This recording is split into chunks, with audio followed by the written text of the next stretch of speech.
So hey everyone, today we are going to discuss CRO and pharma industry news. The very first news is Elon Musk Neuralink successfully completed 100-day trial. Elon Musk Neuralink put a brain chip in a person for the first time in January. The person who got the chip is Noland Arbug, a 29-year-old man who can't move his body below his shoulders. The surgery happened on January 28 and Arbug was doing well just 2 days after. After 100 days, Neuralink shared a detailed report on his progress. Neuralink want to help people with limited body movement control digital things better. Arbug could use his laptop and other devices more easily with the chip. So guys, यहाँ पे आपको ये पता चला Elon Musk ने using a chip एक आदमी जिसके शोल्डर के नीचे की बॉडी का मूवमेंट उतना एक्टिव नहीं था वो पॉसिबल कर दिया। तो ये होता कैसे? ये ब्रेन सिग्नल से होता है। जो बहुत सारे सिग्नल्स होते हैं जो हमारे ब्रेन देता है हमारे बॉडी को, कभी कभार क्या होता है बाय बॉर्न या उसके बाद वो उतने एक्टिव नहीं होते हैं या काइंड ऑफ डिसेबल तरीके से वर्क करते, प्रॉपर नहीं वर्क करते। अब क्योंकि आपका ब्रेन नेचुरली वो सिग्नल्स नहीं दे पा रहा, तो क्या होता है इस चिप की हेल्प से आर्टिफिशियली वो सिग्नल्स दिए जाते हैं जिससे कि वो बॉडी मूवमेंट हो पाए। और यहाँ पे एक सक्सेस रिपोर्ट भी एलन मस्क ने शो की है, आप जाके इंटरनेट पे चेक कर सकते हो। Now let's move to the second news.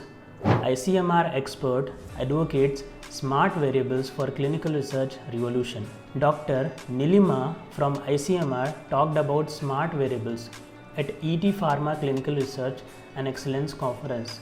She mentioned the problem of choosing trial subject, which affect how well drugs work in different environments.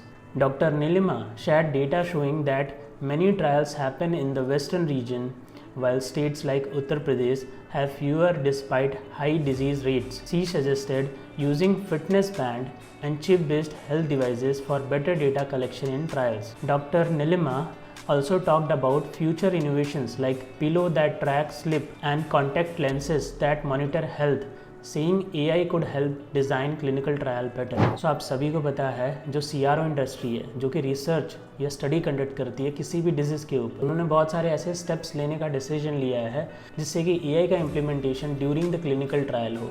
Okay, जब पेशेंट का डेटा कलेक्ट होता है या जो भी चीज़ें होती हैं साइट पे, ओके, वहाँ पे भी हम AI का यूज़ कर सकें। अब यहाँ पे कुछ चीज़ों की बात की है नीलिमा जी ने, उसमें से 2 चीज़ें हैं, एक तो पिलो जिससे कि स्लिप ट्रैक की जा सके, ऊपर से कॉन्टैक्ट लेंसेज जिससे कि और डेटा कलेक्ट किया जा सके, प्लस स्मार्ट वॉचेस। ओके, तो इस प्रोसेस से कहीं ना कहीं टेक्नोलॉजी को पेनिट्रेट किया जा रहा है ड्यूरिंग द स्टडी। जो भी स्टेप्स होते हैं उनमें ऑप्टिमाइज़ करने के लिए या उन स्टेप्स को बेटर करने के लिए। Now let's move to the third news. Special task force bust multi state drug ring link to pharma factory in Himachal Pradesh. Punjab Police Special Task Force stopped a group making illegal drug in Himachal Pradesh. They acted on information about drugs being made and sold. The operation covered 5 states: Punjab, Haryana, Himachal, Uttar Pradesh and Maharashtra. 7 people were caught selling drugs and a large amount of drugs and money were seized. The main person, Alex Paliwal, was arrested with a lot of drugs and money. They also found out about the company called Biogenetic Drug Private Limited making illegal tablets and another company MS Aster Pharma involved in the supply chain. तो guys आप सभी को पता है अब हर जगह scam होते हैं, हर चीज़ की कॉपी बनती है या हर चीज़ इलीगल तरीके से बनाई जाती है। लेट सपोज कोई अगर ब्रांड है, लेट सपोज सर्फ एक्सल है तो उसकी भी कॉपी बन जाती है। लेट सपोज कोई लिक्विड है या कोई दवा है तो उसकी भी कॉपी बन जाती है मार्केट में। लेट सपोज आप अमूल दूध कंज्यूम करते हो उसकी भी कॉपी बन जाती है। सेम वे में ड्रग की भी कॉपी बनाई जा रही थी विदाउट प्रॉपर रिसर्च या इलीगल वे में। तो यहाँ पे पंजाब पुलिस ने काफ़ी एक बड़े कार्टेल को यहाँ पे पकड़ा है एंड देखते हैं अभी क्या एक्शंस होते हैं। और ऐसे एक्शंस अगर होते रहे तो कहीं ना कहीं इससे थोड़ा इफेक्ट पड़ेगा, जो इलीगल तरीके से लोग कर रहे हैं वो नहीं करेंगे I believe. Now let's move to the fourth news. Pfizer and AstraZeneca big health care company said they would invest nearly 1 billion in France. Pfizer plans to spend 500 million euros, about 538 millions in France to boost its research and development. AstraZeneca will invest 388 million in its site Dunkirk. These investments were announced before the annual Choose France Business Summit. The French President Emmanuel Macron is getting ready for the Choose France event, hoping to attract more foreign business and investor. यहाँ पे Pfizer और AstraZeneca ने combine $1 billion का investment promise किया है France में। Okay, अब यहाँ पे फ्रांस में एक समिट होने वाला है जिसको कि एमेनुएल मैक्रोन लीड करेंगे, जो कि वहाँ के प्रेसिडेंट हैं। तो जस्ट उस समिट के पहले ही इन्होंने अनाउंस किया एस्ट्राजेनिका और फाइजर ने। तो जैसा कि आप सभी को पता है, कोई भी देश में जब कोई समिट होता है, खास करके बिजनेस को लेके या ग्रोथ को लेके, तो ऐसे कुछ न्यूज़ देखने की मिलती है जहाँ पे जो वहाँ के सीएम, पीएम या प्रेसिडेंट होते हैं वो अट्रैक्ट करने का ट्राई करते हैं बिजनेसेस को या इन्वेस्टमेंट को, ताकि वो बता सके वर्ल्ड को कि हमारे देश में इतने सारे इन्वेस्टमेंट हो रहे हैं, हम ग्रो कर रहे हैं। वही एक सिनेरियो आपको यहाँ पे भी देखने मिला। फाइजर और एस्ट्राजेनिका ने कंबाइंड $1 बिलियन इन्वेस्टमेंट का प्रॉमिस किया है। Now let's move to the fifth news.